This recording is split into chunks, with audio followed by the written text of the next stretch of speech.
बच्चों नमस्कार, आपका एसएम लेक्चरर में स्वागत है। कि देखिए आज मैं 10+2 का जो फर्स्ट एक्सरसाइज था उसी से कुछ रिलेटेड इंपॉर्टेंट क्वेश्चंस हैं जो आपको करने हैं।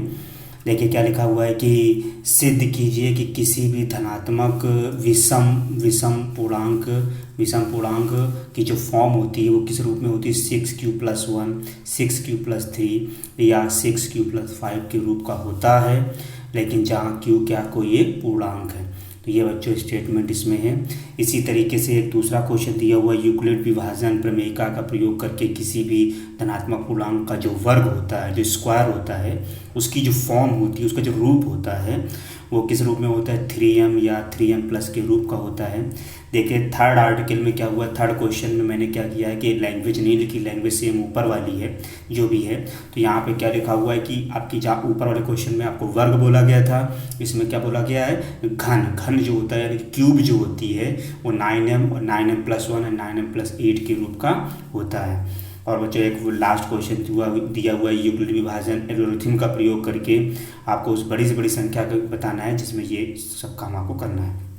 चलिए, तो हमने आपको ये जो पिछला लेक्चर आपको बताए थे उसी लेक्चर में आते हैं। क्वेश्चन आप लोग बहुत ध्यान से देख लीजिए। क्वेश्चन क्या है, क्वेश्चन की डिटेल आपने नोट कर ली होगी। अब इसका सोल्यूशन स्टार्ट करते हैं। देखिए सोल्यूशन स्टार्ट करने में क्या है कि सोल्यूशन में आपको सबसे पहले ये देखना है कि सोल्यूशन कैसे करेंगे। कि अगर हमने आपको पिछले दो, देखिए ये लेक्चर अगर आप देख रहे हैं तो फर्स्ट 2 लेक्चर्स देखना आपके लिए बहुत ही ज़रूरी है। पहले आप 2 पीछे वाले लेक्चर देखिए, जो मेरे प्रीवियस वीडियोस हैं उनको आप अच्छे से देखिए, तभी आप इस लेक्चर को समझ पाएंगे।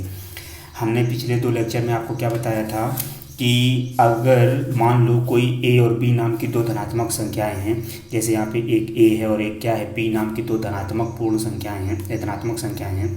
तो इसमें क्या था कि अगर b का डिवाइड किस में करते हैं, b का डिवाइड अगर a में करते हैं, b का डिवाइड अगर हम a में करते हैं तो हमने कहा था कि क्वोशंट q बचता है और रिमाइंडर अगर r बचता है तो इसकी फॉर्म लिखते कैसे कि जो यहाँ पे लिखा रहता है उसको यहाँ लिखते हैं, b का मल्टीप्लाई q में करेंगे तो क्या आएगा, bq+r आएगा।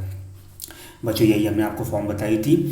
यहाँ पे एक बात आपको और बच्चों मेंशन की थी कि जो r की जो वैल्यू होती है वो 0 इज़ ग्रेटर एंड इक्वल, और यहाँ पे लिखा था यहाँ पे लिखा था r और यहाँ पे क्या लिखा था, b लिखा था। यानी कि 0 के बराबर है और 0 से बड़ी है लेकिन b से कैसी है, छोटी है। इस फॉर्म को आपको पहले मैं बता चुका हूँ।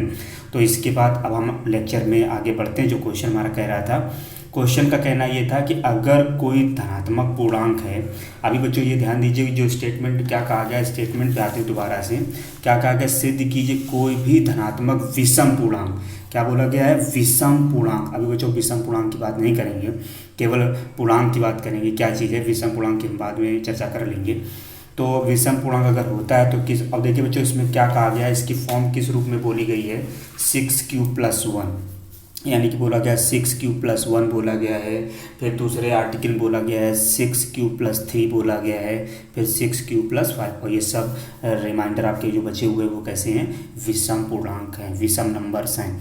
तो देखिए इसमें क्या करना है कि पहले आपको ये देख लेना है कि जिस हिसाब से इसमें बोला गया है, देखिए इसकी और इसकी मतलब कंपेयर करेंगे तो देखिए क्या है, bq+1, यानी कि b की जगह कितना आ रहा है, 6 आ रहा है। बच्चों और भी कोई क्वेश्चन आ सकता है, 5q+1, 5q+3, 5q+5, कुछ भी आ सकता है। तो आप इसकी कंपेयर करेंगे तो आप क्या ले लेंगे, यहाँ पे लिखेंगे कि माना a एक विषम धन पूर्णांक है। आपको यहाँ पे क्या मानना है कि माना a एक धनात्मक पूर्णांक है। क्या मानेंगे, धनात्मक पूर्णांक है। यहाँ पे हम ये मान लेंगे कि माना a एक क्या है, धनात्मक पूर्णांक है, और b की वैल्यू कितनी ले लेंगे, 6 ले लेंगे। तो b की वैल्यू हमने 6 ले ली। तो उसी के स्टाइल से आपको लिखना है कि हमने क्या किया था, b का डिवाइड जब हमने a में किया था, तो यानी कि 6 का डिवाइड जब हम a में करेंगे तो क्वोशंट q बचेगा, रिमाइंडर r बचे। उसको लिखेंगे कैसे बच्चों, a यहाँ ले लेंगे और यहाँ क्या ले लेंगे, 6q+r की फॉर्म आ जाएगी। आपको ये पता है कि ये फॉर्म आ जाती है 6q+r की। अब बच्चों यहाँ पे हमने एक आपको बता दिया आर की वैल्यू कैसे डिसाइड करते हैं, यानी कि 0 इज ग्रेटर एंड इक्वल। अब देखिए आर यहाँ पे लिखा हमने और बी की जगह कितना आ जाएगा, बी की वैल्यू कितनी ले ली है, 6 ले ली है। तो बच्चों यहाँ से जब हम आर की वैल्यू लेंगे तो आर की वैल्यू क्या क्या हो सकती है, यानी कि आर की वैल्यू हो सकती है 0 ले रहे हैं तो 0 होगा, 1 होगा, 2 होगा, 3 होगा, 4 होगा और 5 होगा। इसके अलावा बच्चों तो कुछ होगा नहीं। तो इन्हीं नंबरों को आप ले पाएंगे क्योंकि कंडीशंस ये कह रही है कि 0 से बड़ा है और बराबर भी है लेकिन 6 से कैसा है, छोटा है। तो आर की वैल्यू क्या आएगी, 0 आएगी, 1 आएगी, 2 आएगी, 3 आएगी, 4 आएगी और 5 आएगी। तो अब बच्चों ये वैल्यू हम प्लेस कर देंगे इन इक्वेशन 1, इसको इक्वेशन नंबर 1 ले लेंगे। तो आर की वैल्यू लगाइए इसमें ज़रा, तो क्या आएगी, ए की वैल्यू आर की जगह जब 0 रखेंगे यहाँ पे तो क्या आएगा, 6q आएगा। जब 1 लिखेंगे तो क्या आएगा, 6q + 1 आएगा। और जब 2 लिखेंगे तो क्या आएगा, 6q + 2 आएगा। फिर 6q + 3 आएगा। इसी तरीके से आगे क्या आएंगे, 6q + 4 आएगा। फिर आगे वाले नंबर में क्या आएगा, 6q + 5 आएगा। इसके अलावा कोई भी दूसरा नंबर नहीं आने वाला है। तो यहाँ पे ये बात हो गई। अब देखिए बच्चों शुरुआत में क्वेश्चन पे क्या बोला गया था कि हमने अभी यहाँ पे क्या माना हुआ है कि a एक पूर्णांक माना हुआ है।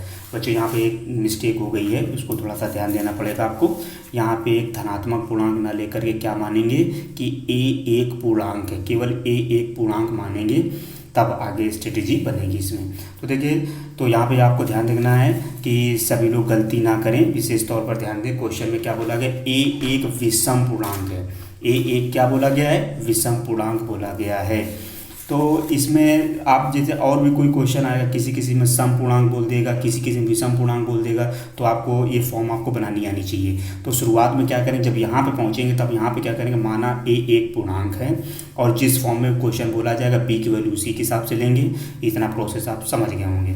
चलिए, तो अब हमारे पास यहाँ पे अब हमारे पास बोला गया कि a एक कैसा है, हमारे पास विषम पूर्णांक है। तो हमने मान लिया कि माना a एक विषम पूर्णांक है। तो बच्चों बताओ, जब a एक विषम पूर्णांक हम मान लेंगे तो रिमाइंडर क्या होगा, रिमाइंडर की वैल्यू क्या होगी, आप कहाँ से स्टार्ट करेंगे कि रिमाइंडर की वैल्यू आपके स्टार्ट करेंगे 1 से स्टार्ट होगी। क्या होगी, 1 आएगा और फिर क्या आएगा, 3 आएगा, फिर क्या आएगा, 5 आएगा। तो ये नंबर होंगे। अब बच्चों ये नंबर अगर इक्वेशन नंबर 1 में प्लेस कर दें तो a की वैल्यू क्या आएगी, 6q + 1, दूसरी क्या आएगी 6q + 3, फिर तीसरी क्या आएगी 6q + 5।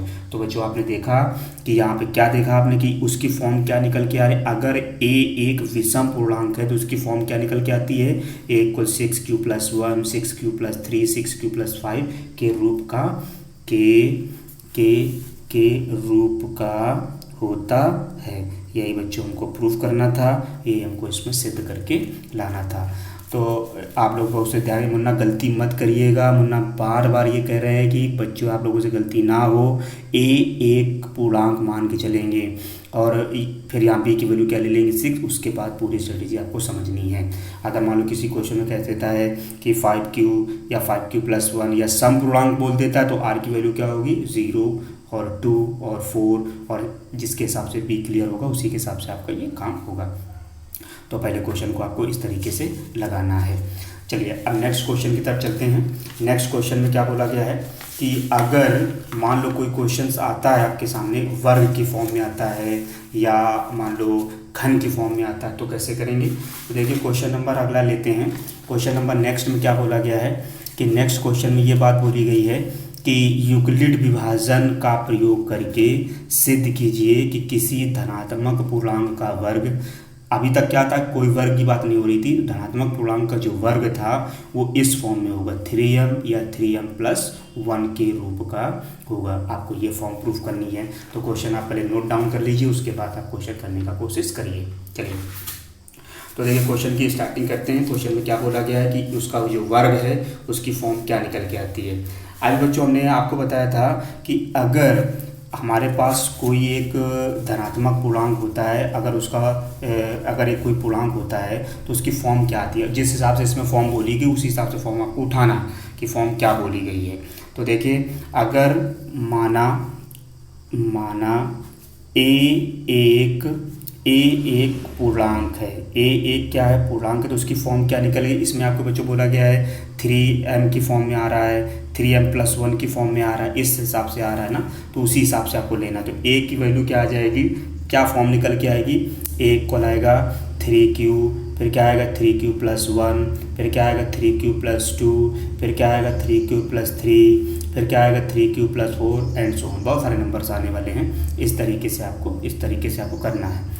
तो बच्चों इसमें थोड़ा सा आपको इसी तरीके से नोट डाउन इसमें प्रोसेस अपनानी है और इस लेक्चर्स को इसी तरीके से करना। अब नेक्स्ट वीडियो में इसका पूरा सल्यूशन आपको बताऊंगा कि कैसे करना है। तो अभी तक के लिए इतना ही है। Thank you for watching.